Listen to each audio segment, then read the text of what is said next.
The City and the Question. Socrates and the Architecture of Integrity by Elias Winter. September 20th, 2025. Read by an automated voice. Opening. The city at war with itself.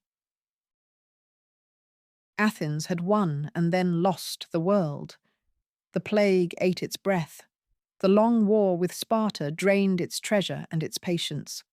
Coups and restorations taught citizens how quickly neighbours could become tyrants, and how thin the line was between theatre and law. In the agora, the place where the city pretended to be one mind, you could hear the fatigue behind the arguments. Offices still rotated, juries still filled their benches, the assembly still shouted itself into decisions, but the confidence that once animated the words had been spent.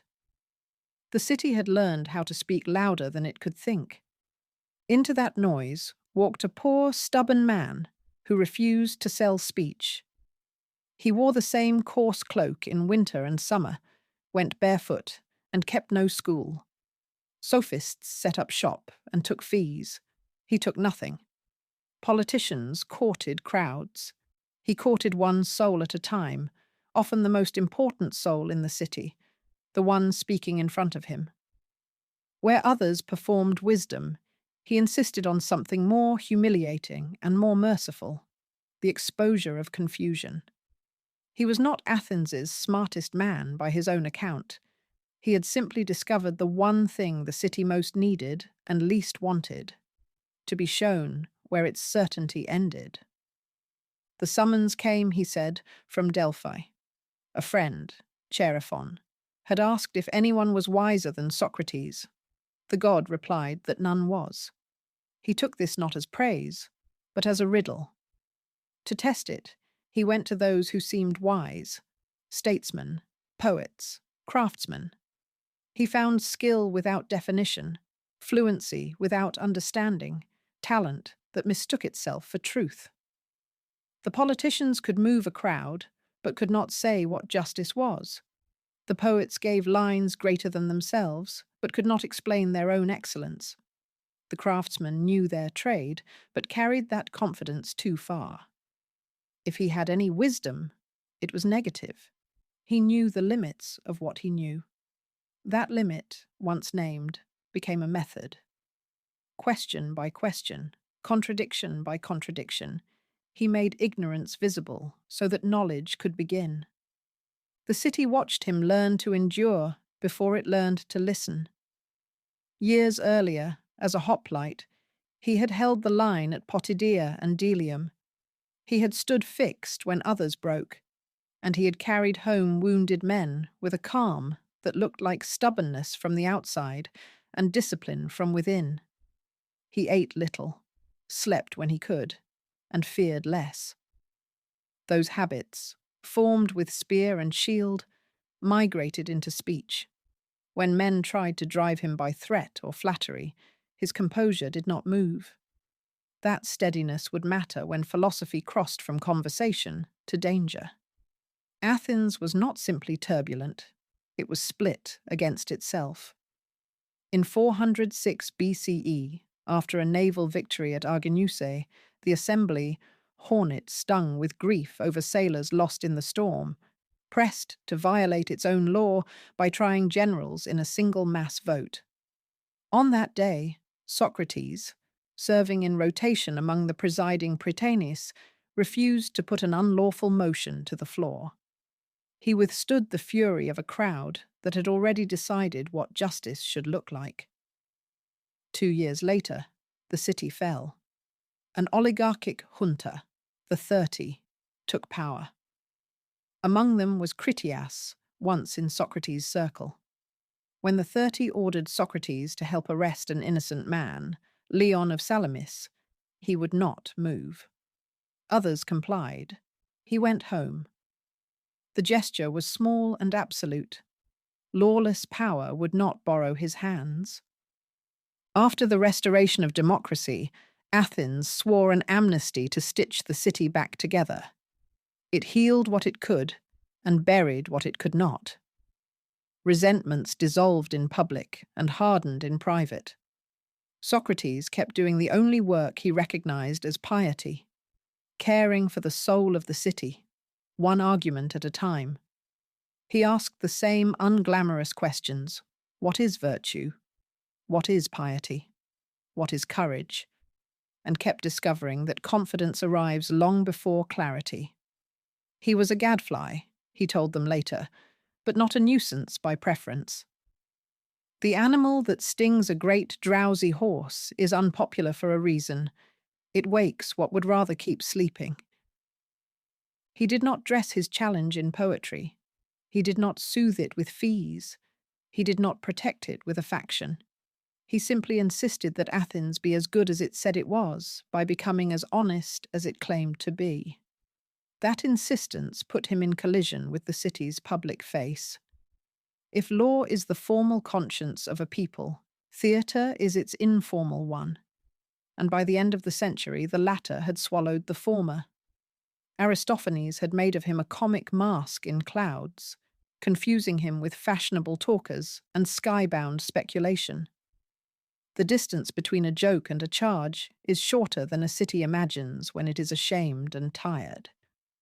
In 399 BCE, the city finally reached for the tools it understood: indictment, jury, sentence. The charge was simple and elastic: impiety and corruption of the young. But trials do not begin with filings, they begin with a mood. The mood was that Athens wanted harmony without examination, order without inward repair. Socrates' life had become a standing refusal of that wish. He would not flatter, would not bargain, would not stop. The city was at war with itself, and he was the instrument that made the civil conflict audible. This is where his story must start. Not with a doctrine, because he left none, and not with a school, because he founded none, but with a stance. A single citizen, stripped of titles, turning the city back toward first questions. Behind the public failure and the cup that waits at the end, there is a practice that does not change. Expose confusion, honor the law, obey the inner restraint, refuse the unlawful order, tell the truth without selling it.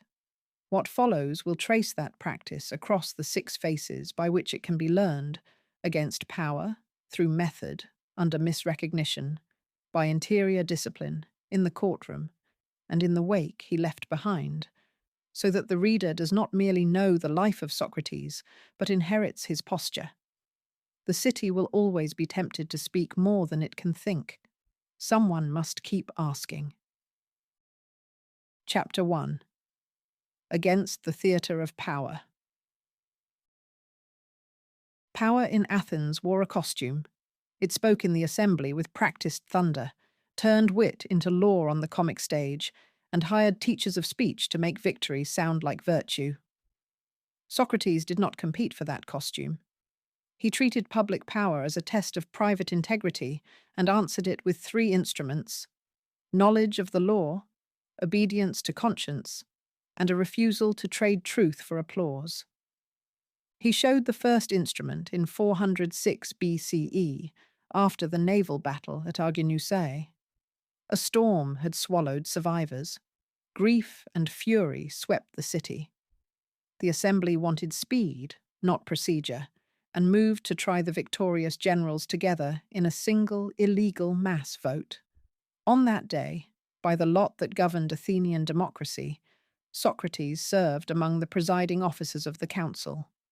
The daily president, whose duty was to put motions to a lawful vote. He would not. No rhetoric, no threat of the crowd's anger, not even the city's demand to honor the dead by breaking its own rules, could make him table an unlawful motion. Later, he recalled the moment without adornment. It was simply not legal, and he would not do it. The vote went forward another day without him, and the generals were condemned. But the point had been made in the only currency a citizen truly controls: his own hands. He showed the second instrument under the opposite regime. In 404 BCE, after Sparta's victory, the 30 took power, led in part by Critias, who had once moved in Socrates' circle. They sent for Socrates with 4 others and ordered them to arrest Leon of Salamis so he could be executed, an innocent man chosen to test obedience. The others went. Socrates turned and walked home. There is no heroic flourish in the surviving accounts, only the quiet refusal to be a tool. It is important that the 2 episodes mirror each other. He disobeyed both democracy and oligarchy when they were lawless. He was not loyal to a faction. He was loyal to justice as the law rightly understood it, and to the boundaries set by his inner command. The third instrument, the refusal to flatter, was on display every day. Socrates' politics were not the assemblies, where men stood on the bema and moved crowds. He practiced what he called the only honest politics, the private, relentless care of the soul. He stopped statesmen, poets, craftsmen, and generals in the open air and asked them for the thing they most feared to define in public: justice, courage, moderation, piety. He listened long enough for fluency to run out and contradiction to begin. The technique was simple and unforgiving. If you claim to lead, you must know what you are leading toward. If you claim to be just, you must be able to say what justice is. The city loved the sound of excellence, but often could not survive the question that excellence requires. Plato preserved a series of collisions with the theatre of power that make the stance unmistakable. In the Gorgias, Socrates calls rhetoric a craft that cares more for pleasure than for the soul's health, comparing it to cookery that sweetens without curing. The rhetor's victory, he says, is nothing if it leaves the citizen worse. This is an attack not only on professional talkers, but on the civic habit of mistaking persuasion for truth. In the first book of the Republic, he meets Thrasymachus's definition of justice as the advantage of the stronger and refuses it at the root, insisting that rule, to be rule at all, must aim at the good of the ruled. Power that feeds on subjects is not a craft, but a predation. In the Apology, he faces the city directly and tells the jurors what it had never paid to hear. He would stop speaking only if the god commanded it, not if they threatened him. He recommends, half in earnest and wholly in irony, that he deserves public meals in the Prytaneon, the civic honour for Olympic victors, because he had trained the city for the contest that matters most. This hostility to flattery was not theatrical courage. It rested on habits the city had already tested. As a hoplite at Potidaea, Delium, and Amphipolis, Socrates stood still when others fled, endured cold in a single cloak, and carried wounded friends to safety with a composure that looks in the accounts like a physical form of the later intellectual steadiness. The same discipline, attention under pressure, indifference to comfort, regard for what is right rather than what is easy, migrated from the battlefield into the marketplace of speech. It is easier to say no to a demagogue if you have first learned to say no to your own body. The city, for its part, trained itself to misunderstand him. Aristophanes' clouds hung a comic mask on his face years before the trial, confusing him with sophists who sold cleverness as if it were truth. To the crowd, the distinction was invisible. Men who asked questions for money and a man who asked them for the soul's sake all sounded like trouble. Add to this the unlucky association with figures like Alcibiades and Critias, brilliant, ambitious, ruinous, and the moral mathematics of a tired city solved itself. Where there is disorder, there must be a corrupter. The irony is sharp. Socrates' real offense was not influence, but resistance to the very kind of influence Athens valued. 2 legal moments bookend this chapter's theme. The first is his role in refusing an illegal motion at Arginusae. The second is his argument, years later in the Crito, that one must not return injustice for injustice and must not break lawful agreements with the city. The pair looks contradictory until you see their hinge. Law as law is to be obeyed. Commands that violate the law's justice are not. He will not put an unlawful vote to the floor. He will not flee a lawful sentence. That is the spine that allowed him to stand against the theatre of power without becoming a nihilist about the city itself. What, then, is the character on display? Not rebellion for its own sake, not a taste for scandal, not even a preference for danger. It is the art of withholding one's cooperation from what is unlawful, even when the crowd calls it piety, and of withholding one's speech from what is pleasing, even when the crowd calls it wisdom. It is the habit of asking for definitions where others accept moods, of returning to first principles where others count noses, of treating justice as something more than the reflex of the strong. Socrates lived poor, kept no school, accepted no fees, and held no office beyond the duties rotation imposed on every citizen. In a city addicted to performance, he chose competence in conscience over competence in spectacle. To learn this stance is to practice 3 simple fidelities. Know the rule you are under, keep a conscience that can say no when the rule is broken, and refuse to purchase agreement with your integrity. Socrates taught them not by a sermon, but by refusing to convene an illegal vote, by walking home rather than arresting an innocent man, and by declining to turn truth into a commodity the city could buy. He did not defeat the theatre. He made it visible. That clarity would cost him later, but it is the precondition for any politics worth the name.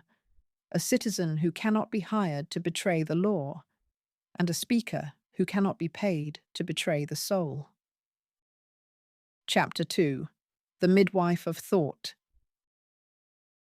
He did not bring doctrines to market, he brought questions. The question was almost always the same, with different masks. What is it? Not this case of courage or that pious deed, not a list of examples, but the thing itself, courage, piety, virtue, named with such precision that a life could steer by it. Athens prized fluency. Socrates prized definition. The city rewarded persuasion. He sought knowledge. Between those 2 aims lay a method. The method had a shape.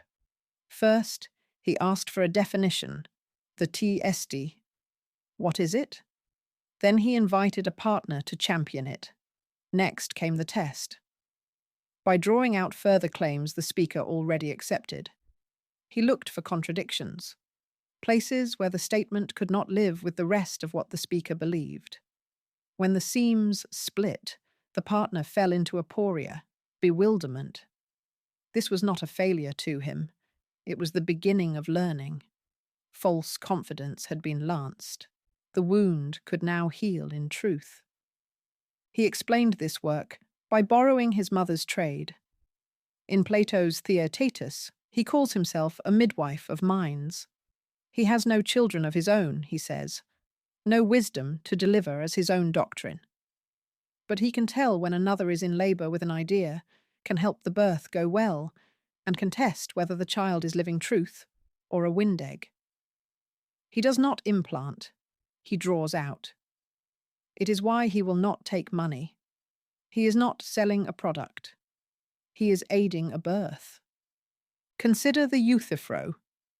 At the porch of the King Archon, where religious business comes, he meets a man ready to prosecute his own father for impiety. Euthyphro claims to know piety well enough to instruct the city. Socrates asks for the definition. Euthyphro first answers with examples. Socrates asks for what makes all pious acts pious. Euthyphro then proposes, the pious is what the gods love, but the gods, on the city's own telling, disagree. So perhaps the pious is what all the gods love. Now comes the hinge that will outlive the conversation.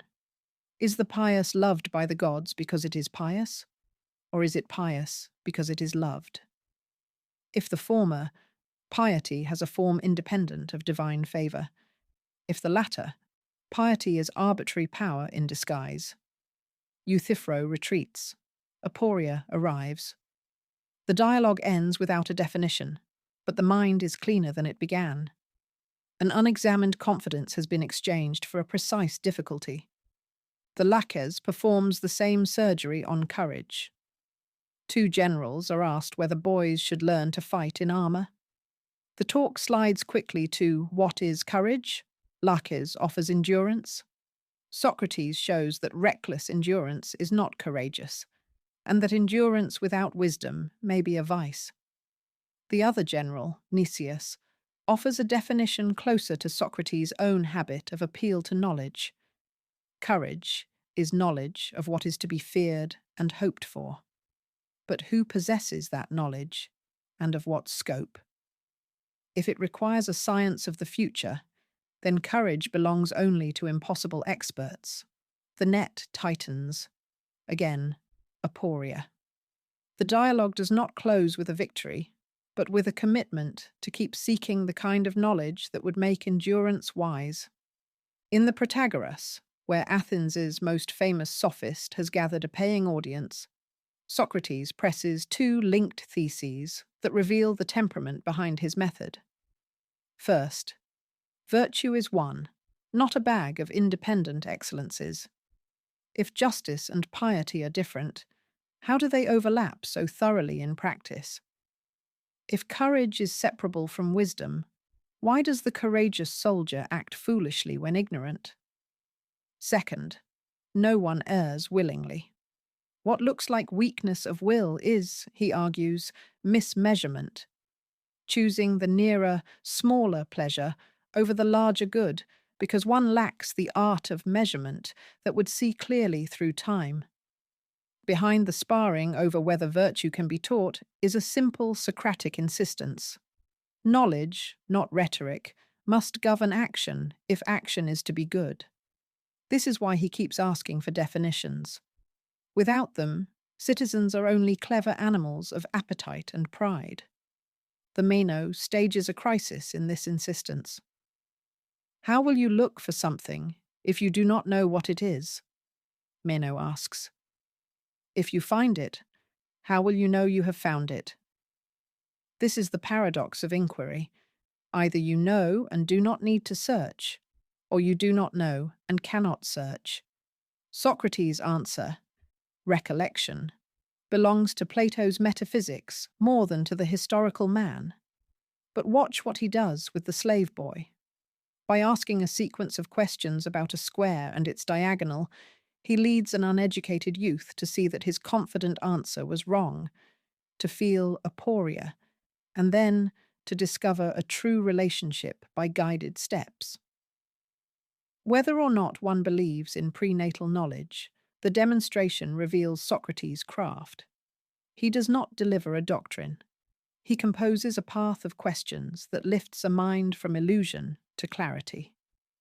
The boy learns not just a geometrical fact, but the discipline of revising himself when shown his limits. In dialogue after dialogue, the same pattern holds. Lists of cases are rejected in favour of the one in virtue of which all cases are what they are. In the Charmides, temperance is not quiet behaviour or modest dress, but something like self-knowledge. But of what? Of what one knows and does not know. The regress threatens. Must temperance know itself? The search tightens and stalls. The aporia is not defeat, but an honest map of where ignorance begins. In the Hippias Minor, the paradoxes sharpen until the complacent expert is tangled in his own boasts. In the Lysis, friendship will not sit still under any easy definition. Usefulness, likeness, difference, each collapses under pressure. What remains is the necessity of the search itself. Without clarity, even the best desires misfire. What protects the method from becoming mere sport is the analogy that runs quietly through his questions. the analogy of craft, techne. A good cobbler knows what a shoe is for. A good helmsman knows the end of navigation and the means proper to it. They can give an account and withstand cross-examination. If the soul has a good, if justice, courage, temperance, and piety are excellences rather than flattering words, then one must treat them with the same rigour. A city that would never board a ship with a pilot who could not define his work will gladly entrust itself to orators and strategoi who cannot say what they are aiming at. Socrates' method is the institutional memory of that contradiction. It is easy to mistake his professions of ignorance for coyness. They are structural. In the Apology, he calls his wisdom the knowledge that he does not know. That is not a riddle. It is a boundary condition for honest inquiry. He will not raise his voice above the range of his knowledge. He will not pretend to a science he does not possess. He will, however, insist that others observe the same discipline, especially those who carry the city's confidence. The irony, for which later readers name him, the stance of the questioner who lowers himself to lift another, is the social technology of this discipline. It clears space for the other's commitment before the test begins. There are costs to such a method. It often ends without the positive doctrine the crowd expects. It deflates rather than entertains. It exposes teachers for whom the sale matters more than the thing sold. It produces, as its immediate fruit, not contentment, but disturbance. Yet the deeper yield is moral. Aporia is a training in humility. The search for a universal definition is a training in justice because it refuses to let one's favourites and resentments decide what a virtue is. The craft analogy is a training in responsibility because it binds excellence to knowledge and to ends beyond vanity. The refusal to sell wisdom is a training in purity because it severs truth from price. This is why the method lives beyond any single answer Socrates did or did not reach. He did not found a school. He founded a way of standing in front of other minds. Ask for what the word claims to mean. Test it against what the speaker already believes. Refuse to let examples masquerade as essence. Accept confusion as the first honest state of a learner. Hold fast to the belief that knowledge, not force or fashion, is the proper governor of life. In a city that dutifully hired stylists of speech, he kept returning citizens to the unglamorous labour by which a soul becomes trustworthy. Say what you mean what you say, and be willing to learn that you do not yet know what either entails. Chapter 3. The Comic Mask and the Crowd. Athenian democracy did not think only with laws, it thought with laughter. Comedy could fix a face to a rumour and make it look like fact. Years before the indictment, Socrates had already been tried on the stage and convicted in the city's imagination. The prototype of that conviction is Aristophanes' Clouds, first staged 423 BCE, later revised. The play plants Socrates in a thinkery, dangling in a basket to study the heavens while teaching two personified logics, the better and the worse argument, to help a debtor beat his creditors. He is made to worship new deities, the clouds, mock traditional piety, and show young men how to make the weaker case appear the stronger. The joke lands because it splices together two live Athenian anxieties. Natural philosophers who investigate the things in the sky and below the earth, seen as impious imitators of Anaxagoras and his kind. Sophists who sell rhetorical skill for fees, Protagoras, Gorgias, Hippias, suspected of teaching verbal victory divorced from truth. Socrates in the play is a composite, sky-gazer plus fee-taking wordsmith. But the historical Socrates did neither. He denied being a cosmologist and refused to take fees. The comedy stuck anyway. When Plato later gives him the flaw in the apology, the first enemy he names is not Miletus, the formal accuser, but the earlier accusers, the long sediment of gossip and comedy that had already taught jurors to see him as a clever, impious corrupter. The crowd remembers the basket more readily than the arguments in the marketplace. Why did the conflation work? Because Socrates' public life shared surfaces with both groups, he was not. Like the Sophists, he questioned men in public. Like the natural philosophers, he cared more for truth than for tradition. The differences were matters of motive, method, and money, subtle distinctions that crowds rarely keep. He practiced dialectic to expose ignorance, not to sell weaponized speech. He asked ethical, "What is it?" questions, not physical. "What is it made of?" questions. He lived poor when men who looked vaguely like him charged handsomely. Comedy blurred the edges. Fatigue did the rest. Two associations made the blur darker. Alcibiades, brilliant, dazzling, and ruinous, was publicly linked to Socrates.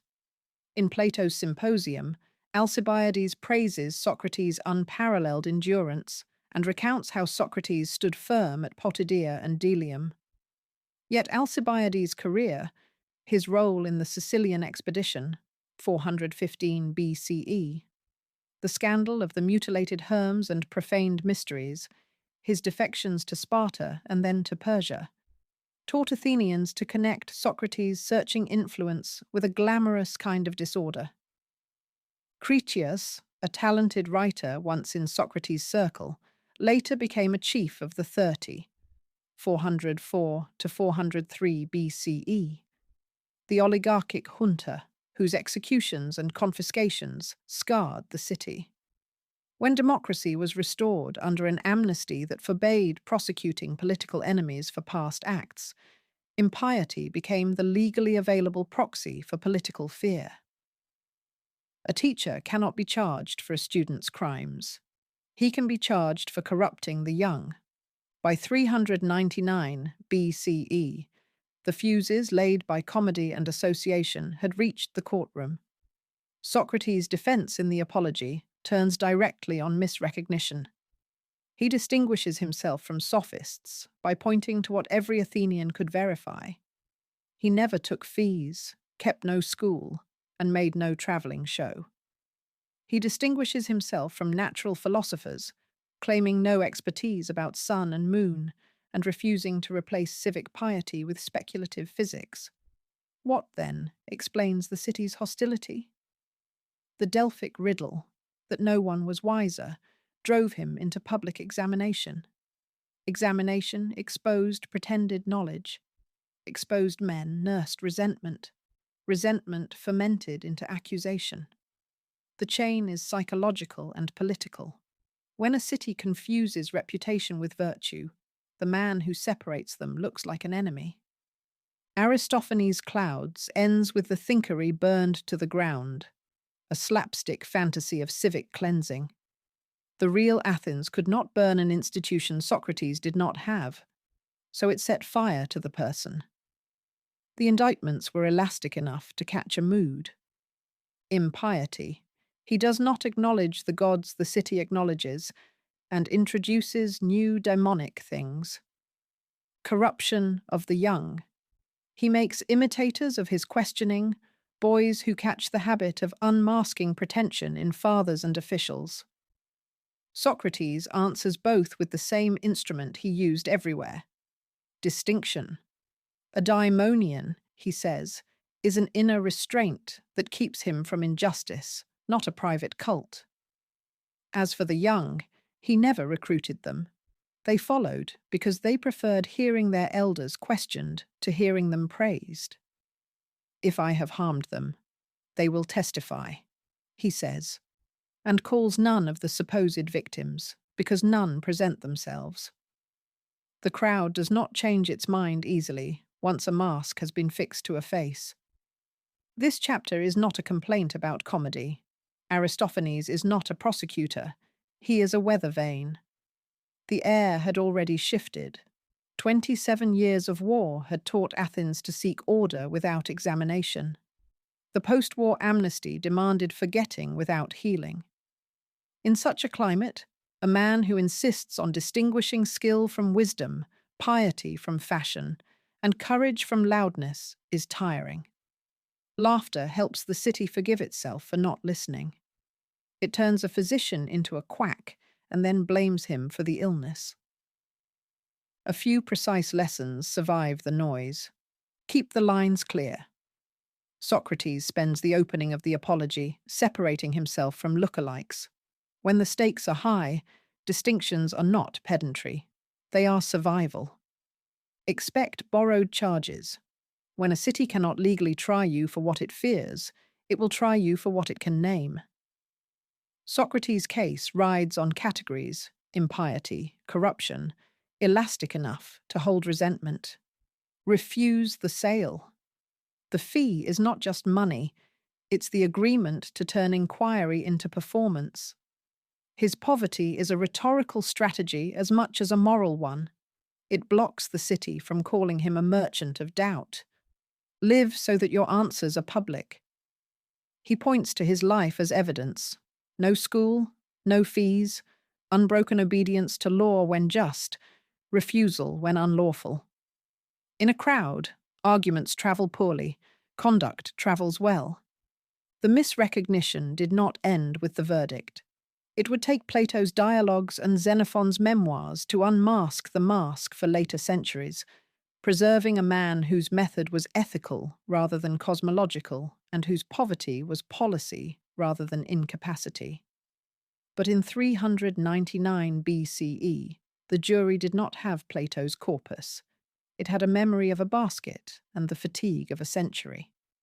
Socrates' fate shows how a city's humour can prepare its justice, and how a citizen must hold his form when both are misaimed. He did not fight the mask with a counter-mask. He kept drawing distinctions until the room chose whether it preferred a clean mind or a quiet one. The room chose quiet. Chapter 4.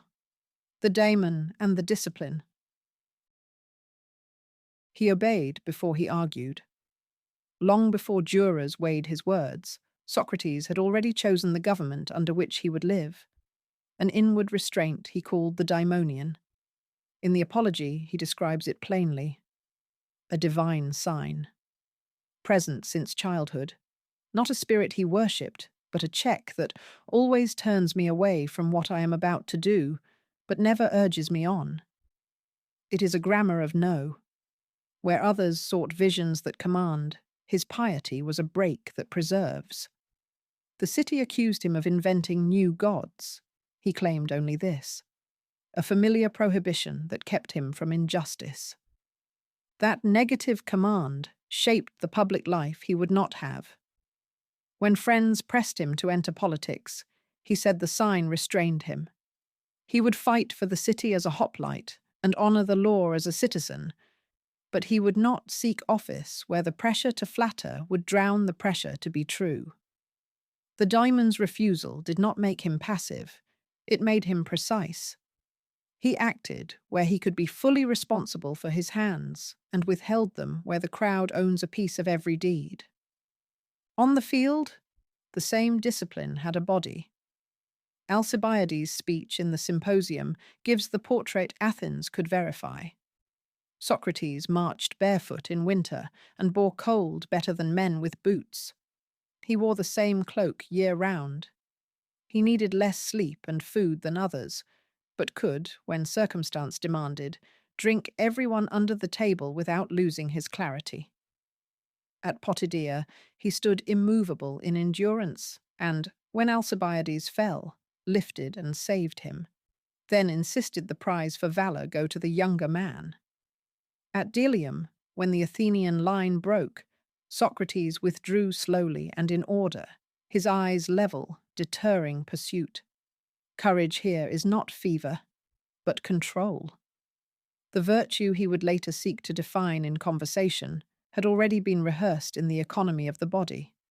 Fewer claims from comfort, more attention for judgment. There is a second image from Potidaea that makes the inner architecture visible. One morning, Socrates stopped where he was and stood thinking. He remained fixed, unmoving, through the day and into the night, until the next dawn, when he completed his inquiry with a brief prayer to the sun. The scene is not spectacle. It is the refusal to trade an unfinished thought for the next obligation. The same steadiness would later govern his speech in court. He would not embellish with pathos or bring his children to stir the jurors' pity. The daemon guards him from actions that would betray the argument. His temperance was not denial for its own sake. It carved out the independence that inquiry requires. Because he took no fees, he could not be bought. Because he ate little, he could think long. Because he prized definitions over applause, he could contradict men who fed on applause. Even desire that Athens honoured, youthful beauty seeking Socrates' company, found the same boundary. Alcibiades tells how he tried to bargain beauty for wisdom, a night for initiation into what Socrates had. Socrates refused the commerce. He would not turn the city's most charged currency into leverage. He preserved love by denying purchase, redirecting eros from body to form, toward the good his questions were trying to name. Piety, for him, is not the choreography of ritual, but fidelity to a summons. In the Apology, Socrates claims that his whole public practice sprang from Delphi's riddle that no one was wiser. He could have hidden this claim under metaphor. Instead, he made it the spine of his defense. I shall obey the god rather than you, he tells the jurors, as long as I draw breath and am able. The phrase is not rebellion, it is allegiance to a task that serves the city better than any vote that asks him to stop. He takes oaths seriously. In the Creto, he will argue that to flee a lawful sentence would be to break a just agreement with the laws under which he has lived. The same life that refuses an unlawful motion at Arginuse and an unlawful arrest under the 30 will also refuse to escape a lawful judgment when it comes. The daemons, no, and the laws, yes, form a single discipline. The sign accompanies him to the end. After the verdict in 399, he remarks that the daemon, which often opposed him over smaller things, did not restrain him at any point during the trial, not when he refused to beg, not when he proposed public meals as a penalty, not when he spoke of death as either a dreamless sleep or a journey to question wiser souls. He takes the silence as a sign that what has happened is within the good he cannot yet measure. A piety of restraint becomes at the last a courage without bitterness. Xenophon's Memorabilia adds a nuance. He reports the sign sometimes gave positive indications, gentle promptings as well as vetoes. Plato keeps the emphasis on prohibition. Xenophon broadens it to prudence. The divergence does not overturn the core. Whether as check or quiet nudge, the effect is the same. Socrates does not derive action from appetite or fashion. He waits for alignment between reason, law, and the inner measure that has kept him free. What did the daily practice look like when it was not under arms or indictment? It looked like care of the soul, epimeleia psyches. He did not draft treatises. He set conversations in motion. He met men where they boasted secure knowledge, what justice is, what piety is, what courage is, and walked them past the edges of their certainty until they could feel the boundary. That is spiritual work, not academic sport. It required patience with confusion, envy from the exposed, and the poverty that keeps motives clean. It also required a watchfulness that touched ordinary choices, how much to eat, when to speak, which invitations to accept, which feasts to leave, while still sober. Self-command in small things is the mortgage payment for integrity in great ones. He lived without the props that make other men legible. No writings, no office, no school sign, no fee table. The coherence of his life had to be seen all at once or not at all. Endurance in war, refusal in tyranny, obedience in court, constancy in poverty, chastity when tempted, and an unbroken return to questions whose answers he would not fake. If piety is care for what is highest, and justice is giving each its due, then his discipline is both. He gives God obedience, the law respect, friends protection, enemies truth, and his city the single service he believes can still save it, a citizen who cannot be induced to act against his own measure. A few rules of apprenticeship can be drawn from the pattern. Treat restraint as a power, not a lack. A clean no preserves the capacity for the right yes. Make the body an ally of judgment, fewer comforts, clearer perception. Courage is attention held under stress. Let piety govern practice. If there is a task higher than public favor, care of the soul, obey it even when obedience looks like stubbornness. Keep agreements you would ask others to keep. Refuse the unlawful order, accept the lawful sentence. The line is the city's spine. Guard eros. Channel desire toward what can be honored after morning comes.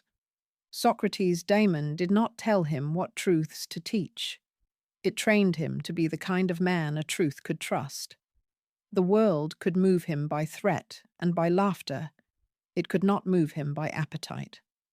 That is why his questions had moral weight. They were asked by someone who had already asked the same things of himself and taken the harder terms. The discipline is the doctrine. Chapter 5. The Sentence and the Cup. A trial is a mirror held to a city. In 399 BCE, Athens looked and preferred not to recognize itself. The formal charges were two, impiety and the corruption of the young, but the courtroom carried older weather, comedy's mask, political fatigue, the long habit of confusing persuasion with truth. Socrates did not arrive as a blank defendant. He arrived as an answer to the city's condition, and the city judged the answer intolerable. The procedure mattered. An Athenian jury was large, 501 men, selected by lot. No lawyers spoke on a defendant's behalf. The time for each speech ran down a water clock. After the speeches, the jurors cast pebbles, guilty or not. If guilty, there followed a penalty phase. The accuser proposed a punishment, the defendant proposed a counter-penalty. The jury chose between them. The process was more theatre than inquiry, and Socrates refused the expected performance. The accusers were three: Miletus, the formal prosecutor; Anytus, a powerful democratic politician and tanner by trade; and Lycon, linked to the orators. The indictment alleged that Socrates does not acknowledge the gods the city acknowledges, but introduces new daimonic things, and that he corrupts the youth. In his apology, defense, not apology in our modern sense, Socrates begins with the enemies whose case had no filings, the earlier accusers, the long sediment of rumour and Aristophanes' clouds that had already taught jurors to see him as an impious sophist. He asks for no pity, brings no weeping children, and declines the pathos expected of defendants. He proposes to tell the truth. He separates himself from those he is not. He is not a natural philosopher meddling with sun and moon. He is not a sophist charging fees. What explains his public life, then? The Delphic riddle, that none was wiser, sent him to test men who were thought wise. Politicians could not define justice. Poets could not explain their own excellence. Craftsmen mistook expertise in one domain for wisdom in all. If he has any wisdom at all, he says, it is this: He knows that he does not know. That negative wisdom, however, binds him to a positive duty, to question, a duty he will not abandon even if the jury orders him to be silent. I shall obey the god rather than you, he says. The gadfly metaphor follows. He annoys, but to wake a great, drowsy horse. He turns to Meletus and cross-examines. Do only Socrates corrupt the young, while all other Athenians improve them? That is not how craft or education works. If he corrupts, does he do so willingly? No one willingly makes his neighbours worse, for a bad neighbour is dangerous. Therefore, if he corrupts, it is unintentional and should be corrected, not punished. On impiety, Meletus claims Socrates is an atheist. Moments later, he accuses him of introducing new daimonic beings, an incoherence Socrates exposes. One cannot both deny all gods and also introduce divine agencies. The dialectic is clean. The room is tired. The verdict is close. Plato's Socrates says that if 30 votes had gone the other way, he would have been acquitted. Then comes the penalty phase. Meletus demands death. Socrates, asked to propose a counter-penalty, will not purchase life at the price of lying about his practice. Exile would be a lie. He would question elsewhere as he did in Athens. And a humiliation. Silence would be treason to the task. With deliberate irony, he proposes free meals in the Prytaneum, the honour fed to Olympic victors. When pressed to name a fine, he first says he can afford 1 mina. Then, at the urging of his friends Plato, Crito, Critobulus, and Apollodorus, who stand as sureties, he offers 30 minas. The jury, now angered, chooses death by a wider margin than the first vote. A then-current sacred law delayed the execution. Each year, a state ship sailed to Delos to commemorate Theseus's legendary rescue of youths from Minos. While the ship was away, no execution could take place. The trial had coincided with the sailing, so Socrates spent about 30 days in the city prison. His friends visited daily. He did the unexpected. He made poetry. A recurrent dream. Socrates, practice and cultivate the arts, which he had taken to mean philosophy, now seemed to invite literal music. He versified Aesop's fables and composed a hymn to Apollo. The man who would not flatter would not waste his last days either. During the stay, Crito arrived at dawn with a plan to engineer escape. Bribes laid, a route prepared. He pressed every argument. Socrates' enemies desired his death. Friends would bear the cost. His children needed him. Exile would be bearable. Socrates answered with the voice of the laws, personified. Do not return injustice for injustice. Do not break just agreements, because they now bite. He had lived his entire life under Athens' laws, accepted their protections, enjoyed their order. If the verdict was wrong, the sentence was lawful, and to flee would be to teach the city that the law binds only the weak. A man who refused an unlawful motion at Arginusae and an unlawful arrest under the 30 would not break a lawful sentence now. The hinge is simple and severe. Obey when the law is just. Refuse when the command is lawless. Never treat your own cause as license. On the last day, told that the sacred ship had returned, Socrates bathed to spare the women the task after his death. Friends gathered, Phaedo, Crito, Apollodorus, Simmias, Cebes. Plato was absent, sick, as Phaedo records. The conversation turned to what philosophy had earned him, an argument that the soul is immortal and that the true philosopher spends his life practicing for death.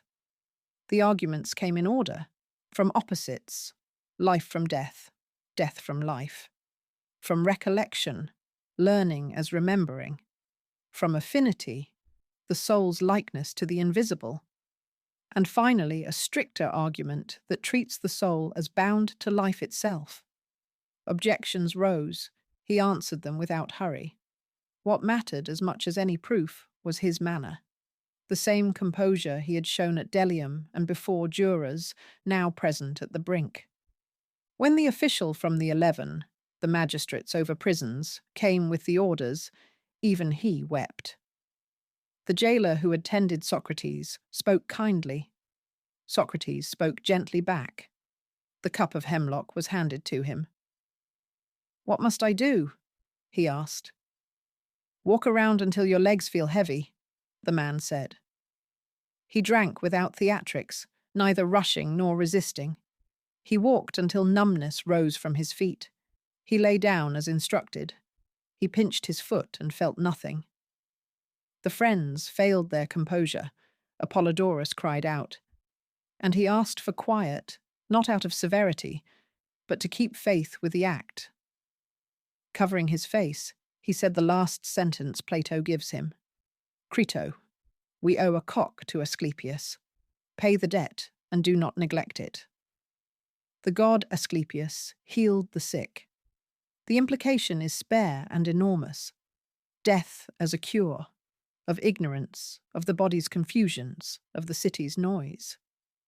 What does this chapter teach, beyond the pathos of an old man dying?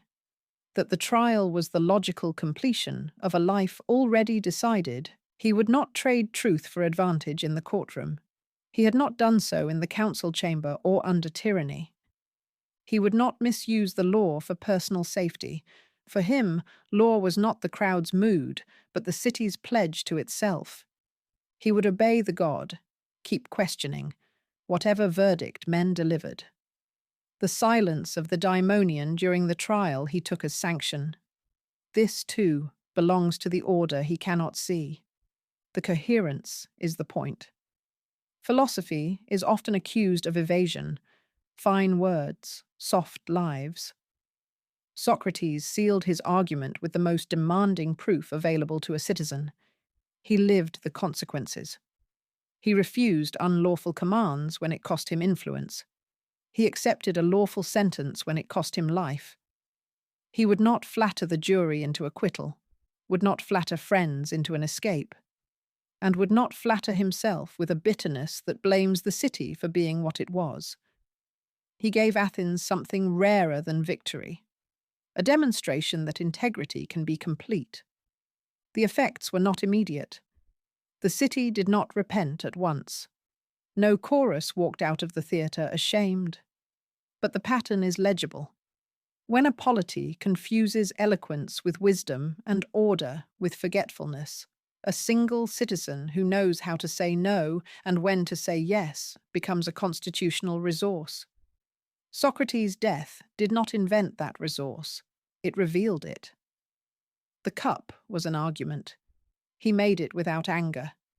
He left it for anyone willing to inherit the discipline that makes such a sentence possible.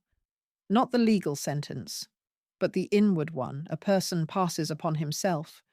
Not to lie about the highest things, not to return harm for harm, not to sell the truth for breath. Epilogue. The posterity of a refusal. A city condemned him, history kept him. What endured were a few clean negatives: no fee, no faction, no unlawful order, no dishonest defence, no escape, that hardened into a lineage rather than a legend. Plato gave the stance theatre, Xenophon gave it temper, Aristotle named its moves. From those seeds came Cynic austerity, Cyrenaic discipline, Megarian rigour, and Stoic freedom of assent.